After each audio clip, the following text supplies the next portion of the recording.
আসসালামু আলাইকুম গাইস, কেমন আছেন সবাই? আশা করছি সবাই আল্লাহর রহমতে ভালোই আছেন। আলহামদুলিল্লাহ, আমিও আপনাদের দোয়ায় ভালোই আছি। সকাল সকাল ছেলেকে এক্সাম দিতে দিয়ে আসছি, তারপরে আমি নাস্তা খেয়ে এখন দুপুরে রান্না করার জন্য প্রস্তুতি নিয়ে নিয়েছি। এখানে আমি দেখছেন তো প্রথমে যে ভুঁড়ি নিয়ে নিয়েছি। হাজব্যান্ড ভুঁড়ি নিয়ে আসছিল, তো আমি ভুঁড়িটা ভালোভাবে পরিষ্কার করে গরম পানি দিয়ে ধুয়ে কেটে নিয়েছিলাম এবং এখানে আমি হালকা সিদ্ধ করে নিয়েছিলাম। নিয়ে এখানে আমি এখন রান্না করে নেব। রান্না করে নেওয়ার জন্য আমি এখানে পেঁয়াজ রসুন সব কিছু নিয়ে নিয়েছি। এখন আমি তেল দিয়ে দিব। তেলটা গরম হয়ে আসলে আমি এখানে পেঁয়াজ কুচি দিয়ে দিব মশলাটা করার জন্য।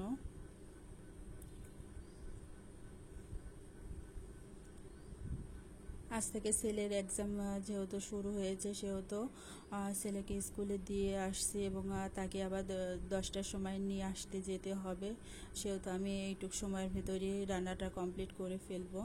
এখানে আমি চলা, সাদা ফল এবং তেজপাতা সকল মশলা আমি দিয়ে দিয়েছি।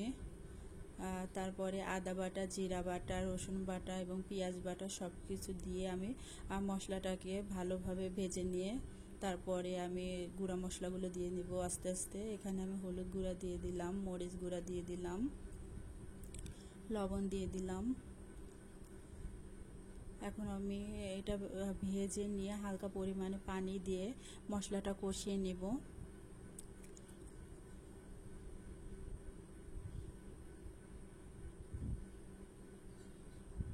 প্রতিদিন আমাদের সংসার জীবনে তাড়াহুড়াটা লেগেই থাকে, কেননা একা একা মানুষের সংসারে কাজের কোনো শেষ থাকে না, তবুও করতেই হবে।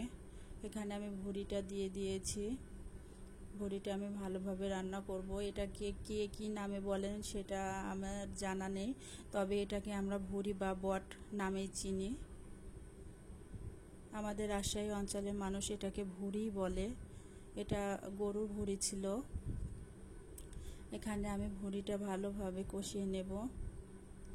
কষিয়ে নিয়ে আমি ভালোভাবে ভাজা ভাজা করে নেব। এখানে কিছু পরিমাণে আমি রসুন দিয়ে দিলাম, কারণ ভুঁড়িতে রসুনের পরিমাণটা একটু বেশি দিলে ভালো লাগে। কারণ রসুনটাও মশমশা টাইপের হয় আর কি, ওটার স্মেলটা অনেক ভালো লাগে।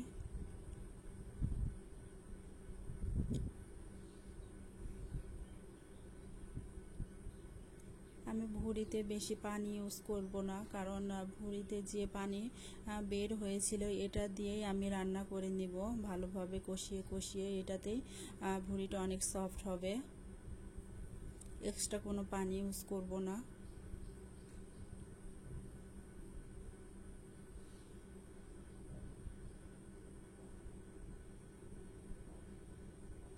এভাবে কিন্তু ভুঁড়ি রান্না করলে অনেক মজা হয়। এখানে আমি কিছু বাটা মশলা দিয়ে দিলাম, মশলা বাটা, চলা, তারপরে সাদা ফল, এগুলো আমি ভেজে নিয়েছিলাম। ভেজে নিয়ে এটা আমি দিয়ে দিলাম। মশলাটা বেটে দিলে অনেক মজা হয়। এখানে দেখো ভুঁড়িটার কালারটা কতটা ইয়ামি হয়েছে। এভাবে ভুঁড়ি রান্না করলে কিন্তু অনেক মজা লাগে। ভুঁড়িটা আমি ভালোভাবে ভেজে নিব। এখানে কিন্তু আমি কিছু পরিমাণে ছোট আলু দিয়েছিলাম, একটু পরিমাণে। ভুঁড়ির সঙ্গে আমার আলু দিলে অনেক মজা লাগে। দেখো ভুঁড়িটা আমি একবারে ভাজা ভাজা করে নিয়েছি, কারণ ভুঁড়িটা ভাজা ভাজা না হলে তেমন মজা লাগে না, নরম থাকলেও সেটাও বেশি ভালো লাগে না খেতে।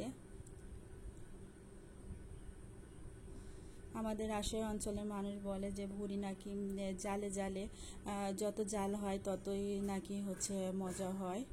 তো আমার ভুঁড়ি রান্নাটা কমপ্লিট হয়ে গেছে। এখানে হাজব্যান্ড একটা লাউ নিয়ে আসছিল, তো লাউটা তেমনটা ভালো না, বিচি বিচি হয়ে গিয়েছিল। তবুও আমি এখানে একটা সবজি রান্না করার জন্য লাউটা কেটে নিয়েছি। এখানে সব কিছু মশলা দিয়ে দিচ্ছি।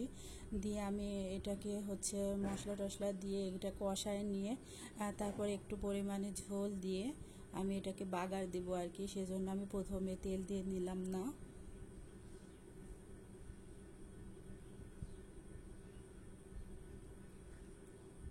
এখানে আমি একটু পরিমাণে আদা, জিরা এবং হচ্ছে রসুন বাটা, পেঁয়াজ বাটা দিয়ে দিলাম হালকা পরিমাণে। লাউয়ের তরকারিতে তেমন একটা মশলা লাগে না, তবুও আমি হালকা পরিমাণে একটু দিয়ে দিলাম। লাউটা একটু বিচি হলেও কিন্তু লাউটা খুবই তাড়াতাড়ি সেদ্ধ হয়ে গিয়েছিল এবং অনেক মজাও হয়েছিল। এখানে আমি ভালোভাবে কষিয়ে নিয়ে হালকা পরিমাণে, দেখো লাউয়ের যে পানি ছিল এবং পানির ভিতরে আমি হালকা পরিমাণে পানি দিয়ে নিলাম।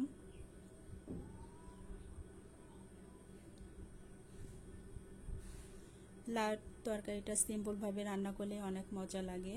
এখানে আমি লাউয়ের তরকারিটা বাগার দেওয়ার জন্য পেঁয়াজ দিয়ে নিয়েছি। এভাবে কিন্তু বাগার দিয়ে কিন্তু লাউয়ের তরকারিটা রান্না করলে অনেক মজা হয়। তোমরা খেয়ে দেখবে কেমন মজা লাগে, আমার কাছে কিন্তু ভালোই লাগে। এখানে আমি এক টুকরা তেজপাতা দিয়ে নিয়েছি, তারপরে একটু পাঁচফোড়ন দিয়ে নিয়েছি। আর পাঁচফোড়নের স্মেলটা আমার কাছে অনেক বেশি ভালো লাগে তরকারিতে, তবে সব তরকারিতে খায় না, কিছু কিছু তরকারিতে অনেক ভালো লাগে। এখানে আমি একটু পরিমাণে ডিম আমি ভেজে নিব এই পেঁয়াজগুলোর সঙ্গে।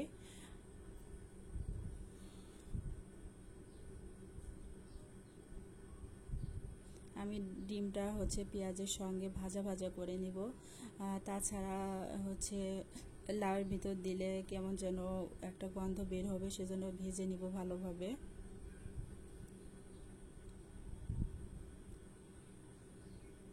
আমার ভিডিওটি যদি তোমাদের ভালো লাগে আমার পাশে থাকবে, সাপোর্ট করবে এবং আমার ভুল ত্রুটি হলে ক্ষমার দৃষ্টিতে দেখবেন। আশা করছি আমার ভিডিও আপনাদেরকে ভালোই লাগবে। আপনাদের পাশে থাকায়, আমার পাশে যদি থাকেন তাহলে আমি অনেক দূর এগোতে পারবো। এখানে দেখো আমি লাউয়ের ভিতরে ডিমটা এবং হচ্ছে পেঁয়াজ ভাজা বাগার দিয়ে নিয়েছি।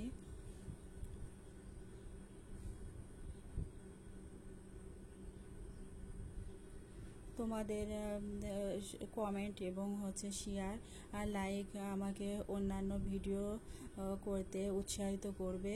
এখানে আমি কিছু পরিমাণে জিরা ভাজা গুঁড়া দিয়ে দিচ্ছি। এখন আমার রান্নাটা কমপ্লিট হয়ে গেছে। তারপরে আমি এখন আমার ছেলেকে আনতে যাব।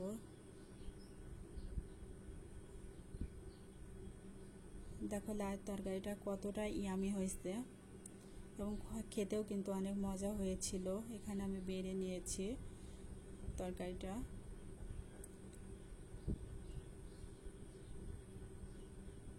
আশা করছি আমার ভিডিওটি তোমাদের ভালো লাগবে এবং পাশে থাকবে।